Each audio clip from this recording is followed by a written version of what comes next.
Airlines adalah satu corporate yang siap dengan accident, incident, disaster, ya, apapun. Bahkan dia punya manual yang namanya Emergency Crisis Plan.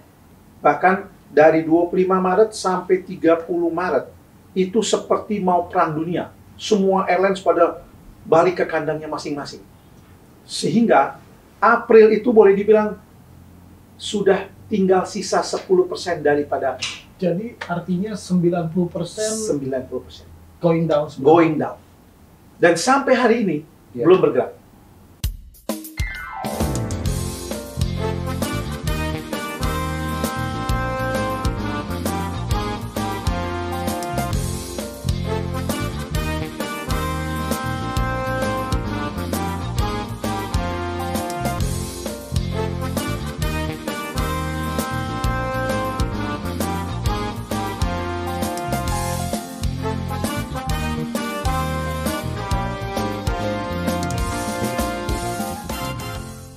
Assalamualaikum warahmatullahi wabarakatuh. Jumpa lagi bersama saya Priyadi Abadi TV dalam Ceritakan Momen Abadimu. Kali ini saya kedatangan seorang sahabat yang awalnya merupakan seorang dosen saya. Beliau itu seorang pakar airlines dengan pengalaman lebih daripada 30 tahun di airlines. Luar biasa sekali, pengalamannya banyak sekali tentang dunia airlines, dan beliau insya Allah akan berbagi cerita mengenai airlines. Dan langsung saja saya panggilkan Bapak Salam Ibrahim. Beliau seorang dosen dari STP Trisakti dan seorang praktisi di dunia airlines. Assalamualaikum Pak Salam Ibrahim, apa kabar Pak Salam? Waalaikumsalam warahmatullahi wabarakatuh. Alhamdulillah sehat. Alhamdulillah. Terima kasih. First, thank you to have me here.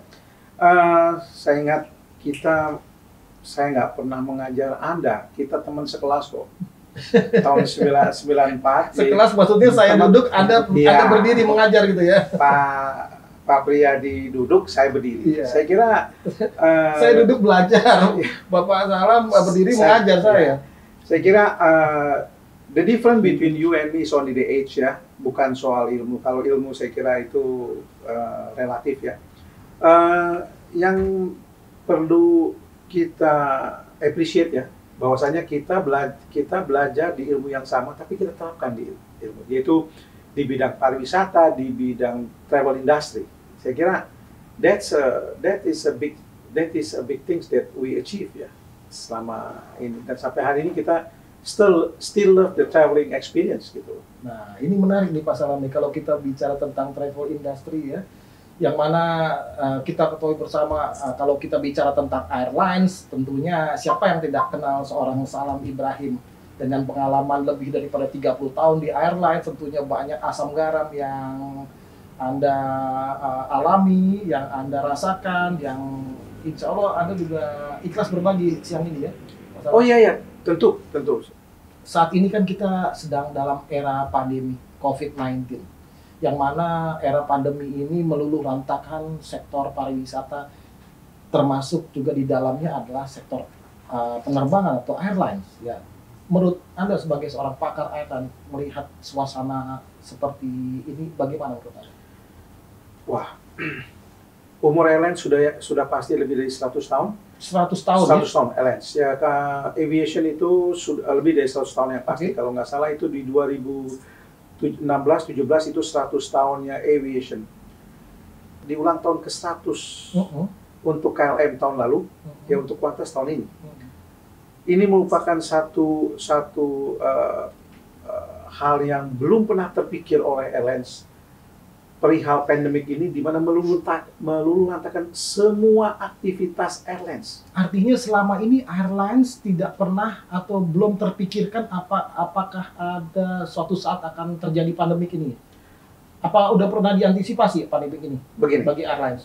Begini, airlines adalah satu corporate yang siap dengan accident, incident, disaster, ya, apapun. Bahkan dia punya manual yang namanya Emergency Crisis Plan. Ya, ini semua termasuk di dalamnya. Ada emergency crisis, ada business continuity plan. Jadi di mana pada krisis bisnis tetap harus berjalan. Oke. Tapi kali ini krisis hits, tidak ada satu manual pun dari semua airline mau pakar dunia pun yang bisa menyelesaikan masalah ini. Jadi ini betul-betul yang namanya tekuk lutut. Artinya dalam 100 tahun Airlines berdiri, apakah pandemi ini merupakan kali pertama atau pernah terjadi sebelum ini? Begini, kalau bicara pandemik secara lokalan itu pernah terjadi. Oke. Mungkin pandemik di Afrika, pandemik di Eropa, di mana airlines Tetapi itu secara global belum pernah. Saya kasih contoh, beberapa tahun lalu dulu ada yang namanya volcanic ash di Irlandia. Terus di mana Eropa tutup kalau nggak salah selama 2 bulan ya. Iya, betul. Itu segregated di Europe saja. Iya. Asia tetap jalan. Iya. Bicara Europe, airlines tidak terbang nggak apa-apa. Transport daratnya masih jalan. Masih jalan. Tapi sekarang interkontinental mati total. Semua lulu lantak. Semua lulu lantak. Jadi manual apapun tidak bisa berbicara di sini. Kembali lagi pertanyaan saya, Pak Salam. Jadi selama ini Airlines belum pernah mengantisipasi pandemik kesehatan ini. Artinya virus seperti virus ini belum pernah. Belum pernah. Atau memang tidak pernah terpikirkan? Tidak pernah terpikir. Tidak pernah terpikirkan. Jangan salah. Jadi krisis ini Iya. itu selain meluluhlantahkan network, Iya. bisnis pun terganggu. Leasing aircraft terganggu. Oh. Pengadaan Wah. aircraft terganggu. Iya. Jadi aircraft itu adalah transportasi dunia yang boleh dibilang mengunci secara ekonomi sekarang tidak bisa bergerak. Dan yang repot sekarang, setelah ini berantakan, maksudnya setelah ini stop semua, Iya. untuk menghidupkan satu airlines itu tidak gampang.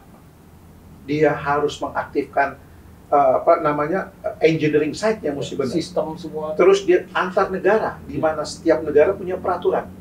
Buktinya saja bulan lalu lebih daripada 57 negara close the door. Oke. Jadi meskipun airline sudah siap, close the door. Secara political nggak bisa bergerak. Bukan airlines, bukan negara itu tidak mau menerima airlines ini. Dia mau menghentikan pandemik ini. Nggak usah jauh-jauh ya, kita bicara Singapura saja. Iya. Sampai hari ini Singapura sama Indonesia Singapura, Malaysia masih tutup. Oke. Oke, Pak Salam, ini semakin menarik nih kalau kita berbicara lebih dalam tentang airlines. Tetapi boleh saya tahu, Pak Salam, sejak Maret ya, sejak pandemik ini merembak ya, terutama di Indonesia ya, sebetulnya berapa persen sih penurunan dari okupansi airline sendiri secara domestik maupun internasional? Oke, saya ingat sekali, yaitu waktu 5 Februari. 5 Februari itu penerbangan in and out of China closed. 5 Februari. Ya, jadi itu kurang lebih ada 5 airlines ya, dari to and from China itu shutdown. 5 airlines saja itu sudah cukup membuat airport operator itu rugi, ground handling rugi, ya karena memang income terbesar juga dari China carrier ini. Oke. Di akhir bulan Maret, saya ingat sekali itu tanggal 25 Maret, di mana tuh titik daripada kulminasinya informasi bahwasanya airline sudah mulai shutdown. Bahkan dari 25 Maret sampai 30 Maret itu seperti mau perang dunia. Semua airlines pada balik ke kandangnya masing-masing. Sehingga April itu boleh dibilang sudah tinggal sisa 10% daripada. Jadi artinya 90% 90% going down. going down. Dan sampai hari ini belum bergerak. Masih 90%. Masih 90%. Jadi only 10% operating. Ya. Itu internasional ya. Oke, bagaimana dengan domestik? Domestik itu sama, awalnya turun, namun sekarang sudah ada peningkatan di 30%. Saya ingat sekali waktu itu bulan Juli itu sudah ada peningkatan cukup signifikan, tapi penumpangnya pun nggak tinggi. Jadi airline tidak mungkin terbang dengan kondisi merugi. Nah, ini menarik nih kalau kita bicara tentang merugi ya. Jadi bagaimana menyikapi penurunan drastis daripada penumpang airline tersebut ya, sehingga tidak bisa mengcover operation dari sebuah airline Bagaimana Pak Salam mereka menyikapinya? Apakah mereka akhirnya tidak terbang atau memaksakan terbang tetapi rugi atau bagaimana, Pak? Ada beberapa hal yang dilakukan oleh beberapa negara ya. Eh, Contohnya kayak Australia ya, saya contoh. Karena Australia pun sama, dia close sampai 2 tahun kalau nggak salah ya, sampai tahun depan itu Untuk internasional ya? untuk internasional, bahkan sampai tahun depan udah pasti all Australian nggak boleh keluar dan nggak ada jadi dia hanya repatriate saja. Tapi yang pasti di Australia itu adalah government mensupport domestik. Jadi seumpamanya ada satu carrier yang terbang dari Sydney ke Melbourne. Karena memang itu kebutuhan logistiknya dia. Atau domestik mereka. Dia domestik. Airlines akan bilang, saya akan terbang, tapi kalau saya terbang ini saya akan merugi 30%. Oke. Pemerintah yang support 30%. Support 30%. 30%. Artinya airline tersebut juga tidak rugi. Ya? Tidak rugi, tidak boleh rugi. Kenapa? Dia harus tetap menjalankan perekonomian domestik dia. Oke. Yes. Pak, kalau nggak salah itu adalah untuk flag carrier. Bagaimana dengan airline swasta? Apakah tetap juga disubsidi? Oh tidak. Atau hanya untuk flag carrier-nya saja? Seperti kalau untuk Australia kan kantasnya. Bagaimana dengan airlines swastanya? Apakah tetap juga disubsidi oleh pemerintah? Kalau itu penerbangan yang dapat support dari pemerintah karena memang logistik requirement, dia akan disupport. Okay. Tapi kalau itu for corporate things yang dia tidak akan lakukan. Yang justru saya prihatin di Indonesia, Pak. Yeah. Pak Pierre. Jadi karena di Indonesia ini network the best, the fastest is airlines ya. Kita punya 3-4 carrier di sini besar-besar ya. Okay. Dia harus mengangkut. Ya, dengan lulu lantai begini kesian. Mereka harus park pesawatnya. Mereka tetap harus bayar parking fee. Okay. Karena pesawat itu berhenti bayar, terbang bayar. Berhenti pun bayar? Bayar parkir harus bayar. Airline juga leasing ya? Yes. Itulah. Jadi bunganya tetap berjalan? Bunga berjalan. Dan ini kembali lagi tadi, the corporate must talk to the lessor. Lessor mesti mempertimbangkan jangan sampai airline bankrupt. Okay. Kalau airline bankrupt, lessor pun kacau. Kenapa? Aircraft tidak akan dipakai lagi. Yeah. Ini yang menjadi memang. Jadi kalau saya bilang mereka tuh atau aviation itu harus betul-betul sabar, jeli dan wise dalam menentukan. Karena jangan sampai bankrupt. Artinya di sini apakah campur tangan dari pihak government juga diperlukan atau memang dilepas saja sesuai dengan pasar?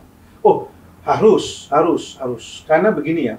Kalau menurut my personal opinion, government tuh harus support. Harus hadir. Harus hadir support dan harus bisa bijak untuk memberi kebijakan stimulus atau mungkin remuneration yang memang harus bisa support. Kenapa? Agar semuanya bisa hidup. Semuanya bisa hidup. Oke.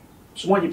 Pak, Bapak bisa bayangin tadi 90% airlines internasional tidak terbang. Berarti 90% manpower itu tidak dipakai juga. Iya. Bayangin kan, kasihan kan ini. Artinya 90% juga masyarakat internasional juga tidak ada pergerakan. Oh ya, enggak. Sudah Pak. Ada, jadi begini, yang airlines yang masih terbang ya untuk mensupport repatriasi atau mungkin passenger movement itu flight that goes to Japan ya. Japan bound ya, all Japanese carrier masih terbang dengan baik meskipun tidak tiap hari ya. Okay. Korea juga masih terbang dengan baik ya. Juga, ya. Taiwan juga masih bergerak, Hong Kong juga masih bergerak dengan baik. Jadi Far East itu masih berjalan dengan baik. Meskipun terseok-seok ya. Bagaimana dengan Middle East? Middle East totally tidak bergerak. Jadi yang bergerak di Middle East carrier yang bergerak itu Qatar Airways, di mana dari pandemik sampai hari ini tidak pernah berhenti kan.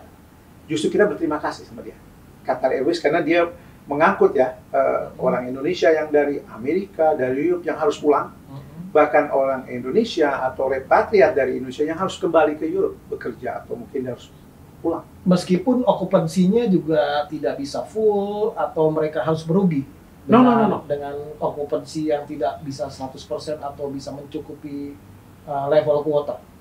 Gimana Pak? Begini, bagusnya di internasional tidak ada peraturan yang mengunci masalah distancing. Jadi aircraft itu boleh dipenuhi semaksimal mungkin. Artinya physical distancing di dalam airlines itu tidak berlaku. Tidak berlaku. Ini kita bicara internasional ya? Yes, internasional. Internasional. Kalau domestik, saya rasa katanya ada pembatasan jarak. Ada batasan. Ya, yang pasti ya domestik itu kalau nggak salah lebih dari 50%. Kalau 50% nggak akan rugi. Apakah ada tipe aircraft yang tersendiri yang artinya untuk internasional memperbolehkan okupansi yang full itu? Apakah ini ada sistem udara yang lebih bagus daripada untuk pesawat untuk domestik? Pesawat itu dilengkapi dengan air conditioning system di mana di sistem air conditioning system di aircraft itu terpasang HEPA filter. Jadi HEPA filter ini bukan barang baru, Pak. Ini HEPA filter sudah dipasang 10 tahun yang lalu di aircraft yang modern. Artinya safety ya untuk tidak diberlakukannya physical distancing di dalam international aircraft ini. Ya. Jadi kalau para pakar bilang itu do not worry about on board the flight, but what you have to worry before the flight and after the flight. Oh, during the flight you don't need to have worry. Okay. Because kalau kita terbang dengan customer experience yang kita harapkan enak dengan adanya COVID ini, kita jadi nggak nyaman. Can you imagine? Penumpang berangkat dari rumah sudah dakdikduk. Saya duduk di sebelah siapa ini nanti?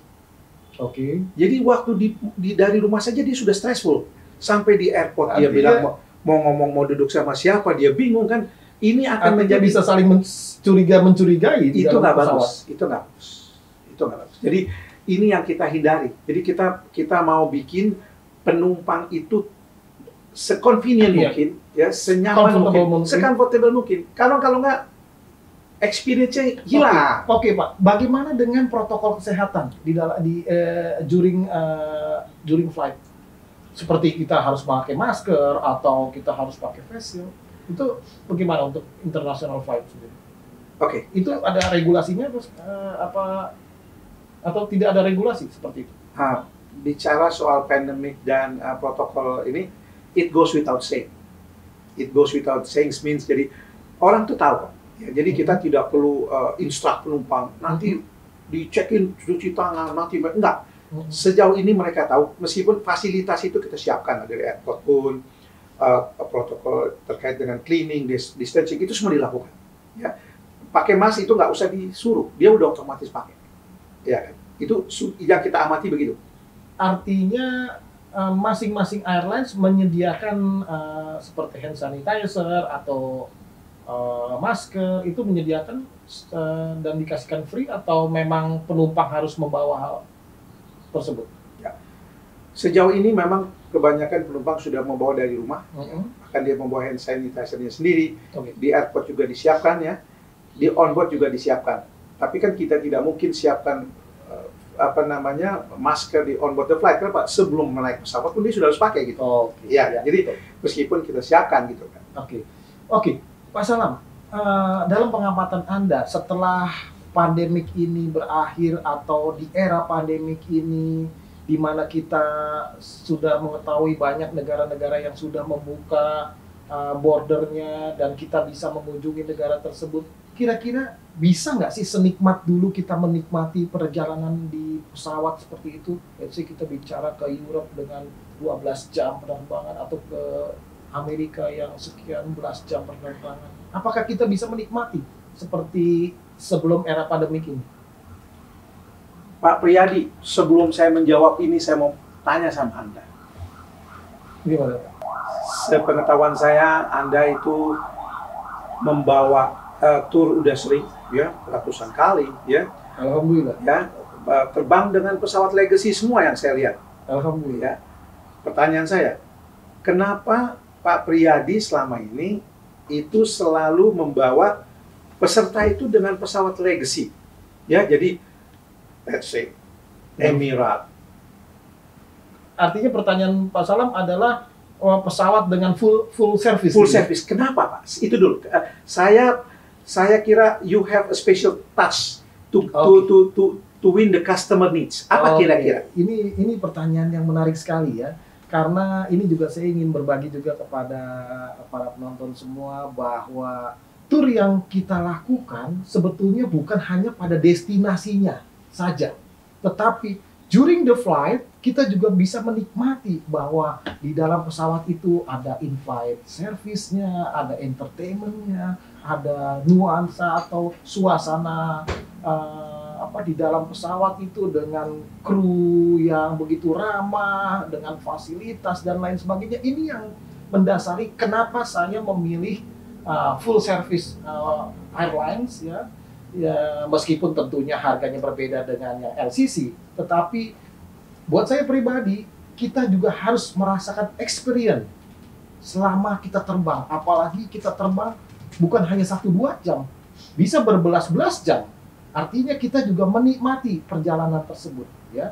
Dan sekali lagi bahwa yang kami jual sekali lagi bukan hanya destinasinya saja, tetapi dalam masa kita pergi maupun pulang, mereka harus menikmati, mereka harus enjoy dengan flight sekian jam tersebut. Saya rasa itu, Pak. Yes. Pas. Kalau saya bilang itu cheap is good, but good is not cheap. Ya, ini menarik nih. Cheap is good, but good is not cheap. Pak Priyadi selalu memilih aircraft yang legacy. Betul. Karena di dalam legacy itu service level is very high, ya, karena memang customer experience dapat dinikmati oleh penumpang. Ya, karena begini, penumpang berangkat itu penuh harapan, ya, harapan indah. Apalagi bicara pada umroh, Muslim Tour, di mana mereka dengan keluarga penerbangan selama 7 jam, 8 jam, 9 jam, dan itu ongkosnya cukup mahal ya. Jadi mereka mau menikmati dari rumah, perasaan bahagia sampai di check-in counter juga kita rasakan betapa nikmatnya airport, ya kan? Jangan sampai airport kita sudah bayar tinggi, AC-nya mati lagi kan, atau AC-nya kita sudah bayar airport tax. Airport tax mahal itu, bukan airport tax, PSC ya, mahal itu kan. Jadi experience ini harus dirasakan. Betul. Harus dirasakan. Setuju. Di mana saya yakin Pak Priyadi itu sebagai tour leader atau tour guide, before the check-in Anda sapa tamu Anda ketemu dengan anaknya, dengan menyapa anaknya, Anda salaman, itu satu touch ya. Betul. Sampai on board the flight, harap kita mengatur tempat duduknya Seatnya. mereka, sitting configuration dengan baik, sesuai dengan permintaan mereka. Apakah mereka suka di aisle atau di window, yang mana mereka mempunyai kepuasan, ya kan? Nah, ini menjadi satu goal kita sebetulnya sebagai penyelenggara perjalanan. Ya.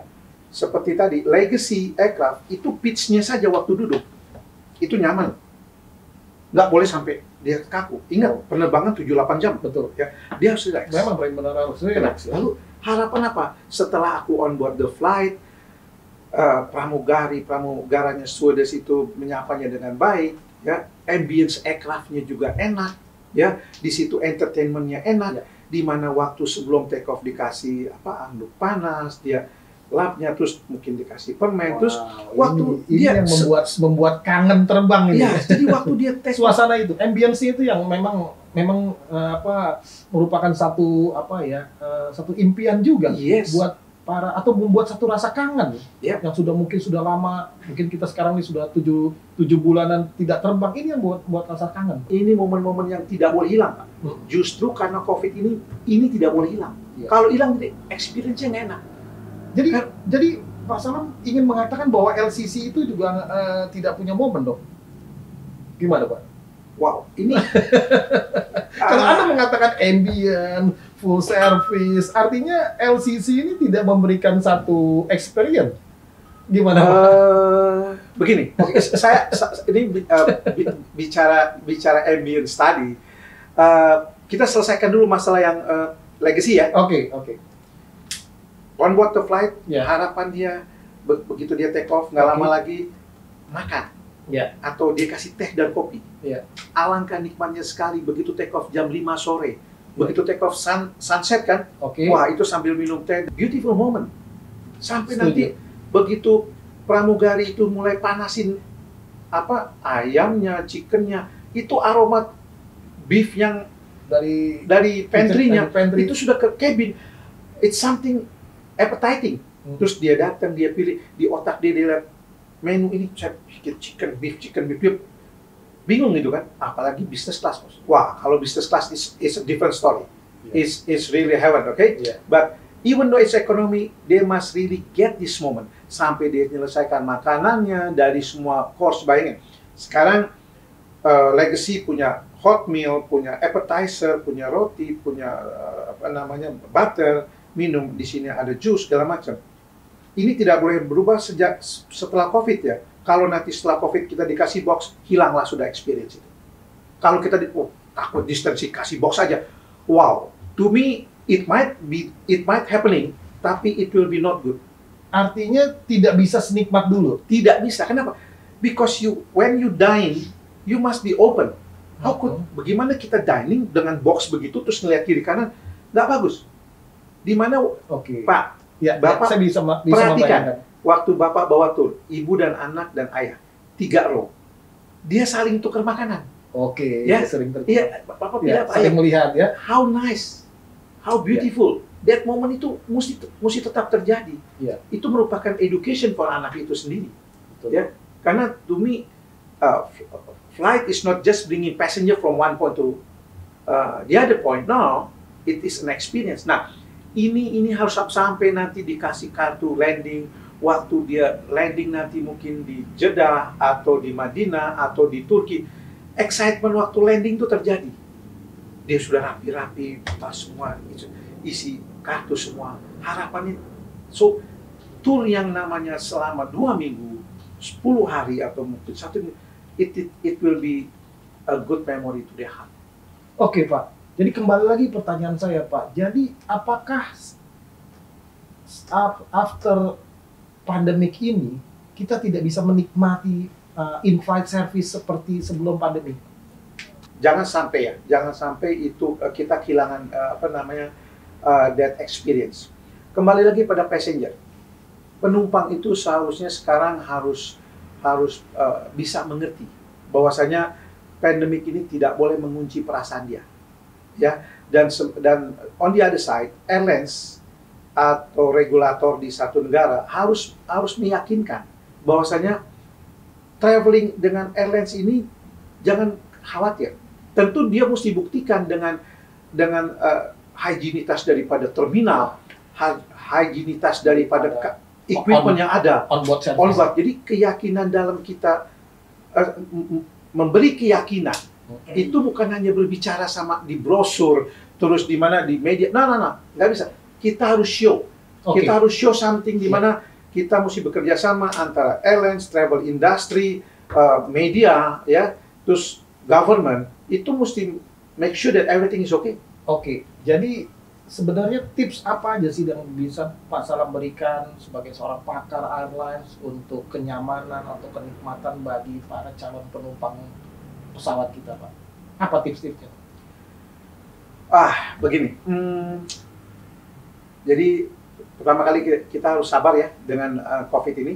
Kita mesti bisa mempelajari dan mengikuti perkembangan apa saja sih yang bikin kita imun, ya. Yang bikin kita imun adalah kesehatan. Ya, kita harus sehat, happy. Tentunya kesehatan adalah prioritas utama. Kita mesti asupan kita mesti bagus, kita mesti happy, kita mesti fit. Kalau ini sudah kita lakukan, harusnya nggak ada yang dikhawatirkan lagi. Satu kesadaran yang kita harus lakukan. Kalau kita sakit, jangan traveling, jangan keluar rumah. Sakit apapun ya, saya nggak bicara COVID ini ya. Sakit apapun, saya flu hari ini. Ngapain saya ke kantor? Saya harus stay at home. Kenapa? Saya flu akan menularkan kepada teman di kantor. Ini bukan nyakit ya. Ya. Bukan nyakit. Makanya ada satu contoh di Swedia. Sweden itu sampai hari ini COVID tetap ada, tapi life must go on and people. Tapi rendah sekali. Rendah. Kenapa? Because kesadarannya tinggi. Disiplin masyarakatnya juga tinggi. Pak. Jadi jangan bicara COVID, bicara sakit batuk pilek aja dia nggak keluar kok.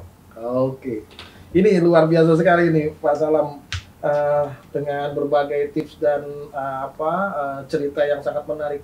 Pak, selama 30 tahun Anda berkarir di dunia penerbangan, tentunya banyak dong suka dan dukanya yang bisa Pak Salam ceritakan kepada kami. Kira-kira apa Pak yang bisa Bapak ceritakan mengenai suka dan duka selama 30 tahun berkarir?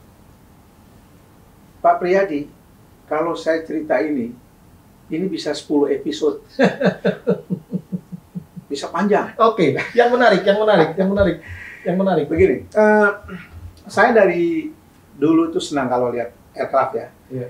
Dan dari kecil ayah saya membawa saya terbang ke Singapura, saya ingat tahun 72, 71, di mana pada saat itu namanya kita terbang dengan MSA, Malaysian Singapore Airlines. Waduh, dulu iya. Malaysian Masih gabung mereka. Masih gabung dulu. Masih.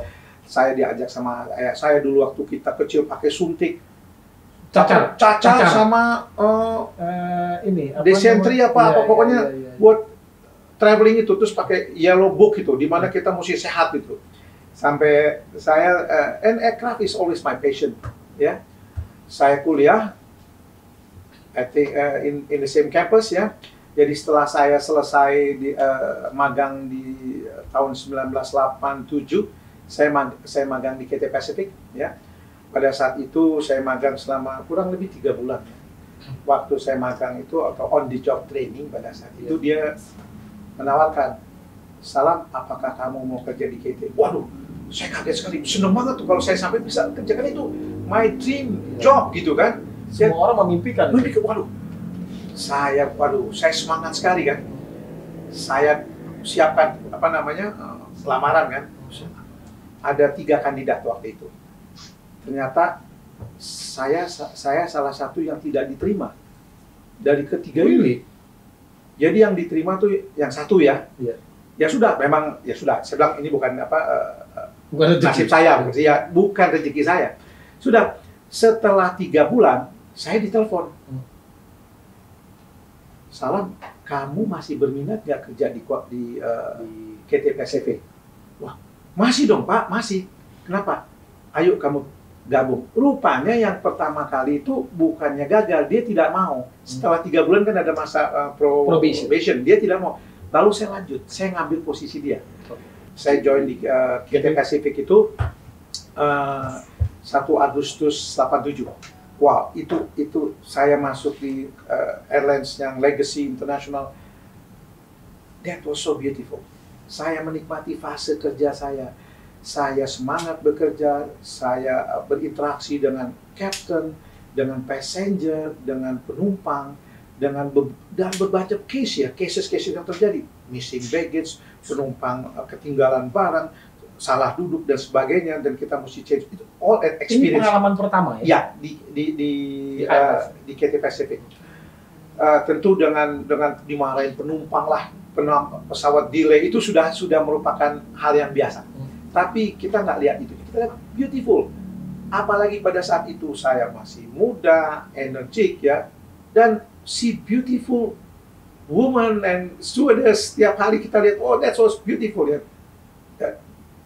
Sebetulnya kita tidak boleh lihat itu ya, tapi apa? Ini merupakan momen yang berkesan selama Pak Salam dalam berkarir selama 30 tahun. Yes, indah sekali. Jadi kita interaksi bagus. Lalu yang indah sekali waktu dia kirim saya ke Hong Kong. Wah, untuk training di sana. Untuk training, ini satu hal yang luar biasa kan. Dan KT Pacific itu kalau mengirim staff buat training itu bagus. Ini tahun berapa Pak? 87 sampai 91 saya bekerja di KT Pacific. Dan semuanya itu momen-momen yang indah pada saat itu. Ingat ya, di era itu Hong Kong adalah the jewel of Asia, di mana bisnis di sana, betul. Orang belanja ke Hong Kong, jadi hub ke Hong Kong, shop ke Hong Kong, di mana dengan airport kaitaknya yang cukup mengerikan itu kalau landing take off itu. Iya, karena sisi kiri kanannya. Ya. Saya di training di sana customer service, grooming. Wow, grooming juga dikasih tahu bagaimana kita harus berhadapan dengan customer dengan atribut kita yang mesti proper. Terus kita di-train dengan operational, bikin load sheet, bikin loading segala macam. To me, that is my University of Aviation. Setelah 91, saya rencana waktu itu mau belajar di Australia. Ceritanya, the best way is to move to Qantas as an airlines. Ya, jadi mungkin sambil kerja kita bisa kuliah di Australia. Jadi tahun 91 saya pindah ke Qantas dengan harapan mau sekolah di Australia pada saat itu. Namun setelah saya masuk sebagai Customer Service Officer di 11 Maret 91, 6 bulan kemudian saya diangkat jadi Airport Manager. Wow, itu terobosan yang sangat bagus ya. Fantastis. Dalam 6 bulan saya diangkat. Saya sampai nggak bisa nolak tuh. Saya bukan ditawarkan, saya dipaksa untuk ngambil posisi itu. Saya bilang, are you sure? Saya bilang sama my boss that time, he's an Australian person. Dia bilang, Salam, you have to take this position. Saya bilang, are you sure? Do you trust me? No, I trust you can do it.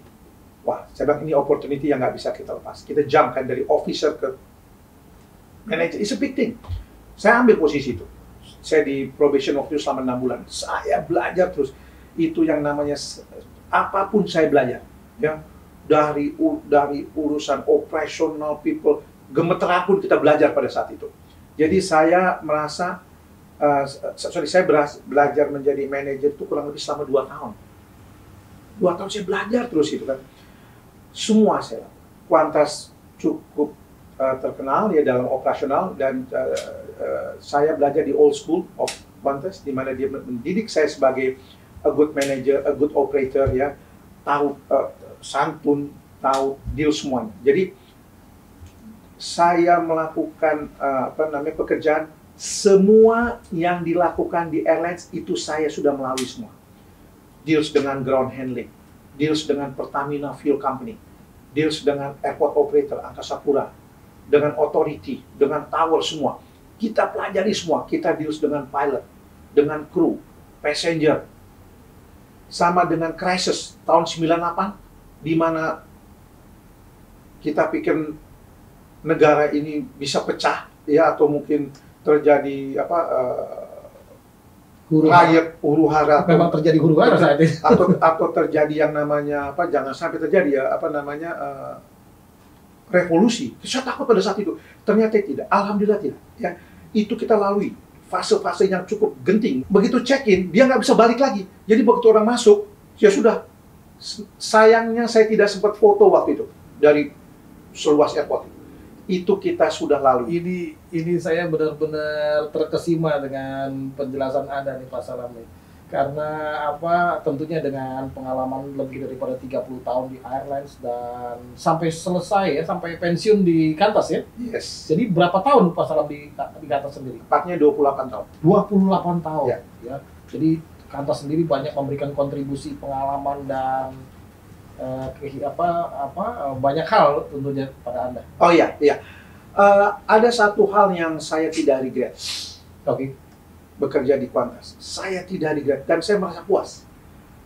Saya bisa melakukan maksimum dengan kapasitas saya. Kapasitas saya, capacity pada saya itu sebagai airport manager, saya maksimumkan. Saya wave orang kadang access baggage, saya upgrade orang yang mungkin saya perlu upgrade ya. Dan saya bukan bilang saya ini baik atau saya membantu orang banyak, tidak. Saya menggunakan capacity saya, di mana saya harus make the customer itu feel good, ya, people interaksi bagus dengan proyek haji. Jadi Qantas waktu itu pernah disewa, Ya, betul. Sekali. 4 kali Ya. kita deals dengan haji movement, terus dengan bom Bali 1 Ya. dan bom Bali 2 itu kita bantu sekali. Jadi saya puas sekali. Saya ingat sekali Pak Salam, mohon maaf saya potong, pada saat saya training juga di Qantas yang juga dibantu oleh Pak Salam, bahwa saat itu Qantas juga diperbantukan untuk mengangkat haji ya. Yes. Via Singapura kalau nggak salah waktu itu ya. Enggak, waktu itu kita pakai 747 semuanya direct Jakarta Jeddah semua. Yang ke Singapura itu hanya dari Jakarta ke Singapura sebagai regular flight. Tapi yang buat yang namanya waitlist aircraft, di mana pesawat Qantas itu dicat full dengan Garuda logo, itu buat haji, murni haji. Saya ingat ini Pak, waktu saya training di tempat Anda di Qantas, waktu itu haji itu yang haji paspor itu. Paspor coklat yang via Singapura itu. Oh iya, pada saat itu memang peraturan bukan tidak jelas. Memang waktu itu adalah paspor coklat masih boleh diberangkatkan dengan pesawat biasa. Oke. Iya, saya ingat waktu tahun itu Ya, 95, ya, 96 ya. Di mana saat itu memang mungkin haji Karena banyak jamaah kita memilih haji lewat Singapura. Yes. Karena pertimbangan lebih murah dan lain sebagainya. Ya. Saya ingat tahun itu 95. Oke, Pak Salam, ini luar biasa sekali pembicaraan kita. Tanpa terasa kita sudah ada di ujung akhir pembicaraan kita. Namun sesuai dengan tagline dari acara kita ini adalah momen abadimu. Pak Salam boleh ceritakan momen abadi selama dalam berkarir selama 30 tahun di dunia penerbangan. Mungkin ada sesuatu yang bisa diceritakan yang mendalam dari seorang Salam Ibrahim. The significant moment in my life in aviation is so sweet and nice. It's so sweet and nice. I did everything nicely. I try my best. I try to do my job right. Yeah. Even though obstacle is there, I'm not trying to please everybody. Kita nggak mungkin please everybody. Tentu ada orang juga kecewa dengan saya atau memang saya tidak berkenan. Tapi ada satu hal. Ada satu momen yang saya puas, yang membuat Pak Salam tidak bisa lupa sampai saat ini. Ya, I can do whatever the CEO cannot do. CEO nggak bisa lakukan. Yes, I can do whatever the CEO cannot do. And the second thing, ini menarik. Apa yang Pak Salam lakukan saat itu? Yes, jadi begini. Kalau bicara orang airport, ya, airport manager sama airport operator, itu dia bisa melakukan apa saja. Karena otoritas di tangan Anda. Otoritas tangan saya. Yang penting tidak boleh dilanggar dua, ini haram ya, tidak boleh. Yaitu safety sama security. Tidak boleh safety security itu haram itu, tidak boleh. Tapi selain itu kita merem semua. Jadi kita melakukan magic things. Magic things di mana CEO nggak bisa melakukan itu. Contohnya apa, Pak? Contohnya begini. Saya waktu itu anak saya mau Spider-Man baju, Pak apa namanya? Baju Spider-Man tuh waktu itu tahun 2000 apa berapa itu? Saya lupa. Baju Spider-Man gitu? Ya Spider-Man, anak saya masih umur 5 tahun waktu itu. Waktu di Indonesia belum ada Spider-Man. Adanya di Australia. Saya bilang sama kawan saya, Michael, can you please send me because my son. Itu langsung naik on board the flight. Baju itu dikasih ke kru, bawa ke Jakarta. Jadi apapun yang kita mau, apapun bisa calling segala macam. Di mana CEO tidak bisa melakukan itu. Di mana ada waktu itu saya ingat, saya tidak perlu sebutin di sini ya. Mungkin ini terkait dengan kode etik. Ada dokumen penting. Ini bukannya milik airline, milik institusi. Di mana bisa dia minta tolong sama saya. Pak Salam, tolong ini diberangkatkan. Bisa nggak? Bisa. Yang penting ini saya tidak melanggar dua ini. Safety sama security. Semuanya beres. Padahal ini kalau dokumen ini hilang, waduh, tidak boleh ini kan. Tapi diberangkatkan. Dan smooth aja. Kita angkat secara legal ya, bukan tidak legal. Tapi hal-hal itu kita mesti bisa bikin. Karena mission impossible itu harus terjadi. Kalau tidak, operasional kita terhambat. Jadi, mission impossible itu harus dimiliki oleh seorang airport manager dan orang airport operator. Jadi seperti saya bilang, CEO nggak bisa lakukan itu, kita bisa. Dan yang kedua, kata-kata saya adalah, the boss do not want to know how we do the job, but they like the way we do the job. Jadi dia tahu apa yang kita lakukan, tapi dia pura-pura dia nggak tahu. Dia tutup mata. Dia tutup mata. Yang penting nggak melanggar dua hal itu. Kadang-kadang dia suka bilang gini, Salam, can you do something with this? Okay, let me try. Dia udah tahu tuh. Tapi dia nggak tanya, how do you do? Dia nggak mau tanya, karena dia tahu apa yang saya akan lakukan. Dan dia tuh tidak mau tahu. Makanya, they like the way we do. Karena dia tahu Anda tidak melakukan dua hal yang terlarang itu, yang haram itu. They like the way we do the job. They like, but they do not want to know how we do it. Inilah otoritas daripada otoritas daripada seorang airport manager. Ya, itu yang indah. Itu momen-momen itu di mana full authority di saya. Jadi saya puas. Ya, I've been going through. Bapak bicara masuk ke engine, ke mesin, ke catering, semua itu kita udah lakukan semua. Kalau orang bilang kita udah hatam itu semua. Jadi I never regret. Saya puas kan. Dan yang saya seneng, yang lebih penting, yang saya seneng, saya sukses kok. Tahu kenapa? Karena saya berhasil mengantarkan murid saya sukses. Siapa itu, Pak? Pak Priyadi Abadi. Wah, luar biasa sekali. Iya, itu kebanggaan saya. Karena Saya tersanjung nih Pak kalau saya dikatakan sukses. Saya seorang dosen mesti mengantarkan murid saya itu harus lebih hebat dari saya. Itu baru saya sukses. Kalau murid saya nggak lebih hebat dari saya, nah itu salah bukan siapa-siapa. Luar biasa. Dan itu semua kembali lagi karena Allah. Bukan karena saya. Saya tidak ada daya upaya karena semua itu rahmat Allah yang turun. Betul sekali gitu. Dan kalau saya tanya kepada teman-teman saya, satu angkatan saya, siapa dosen yang paling berkesan, yang paling Anda ingat nomor satu adalah mereka mengatakan yang mereka ingat adalah Pak Salam Ibrahim. Dan orang itu ada di hadapan saya saat ini, baru saja berbincang-bincang untuk Anda semua, para penonton setia Priyadi Abadi TV. Terima kasih Pak Salam, Anda luar biasa, sudah berkenan berbagi ilmu. Insya Allah ini menjadi manfaat untuk kita semua, dan tentunya insya Allah menjadi amal jariah untuk Pak Salam.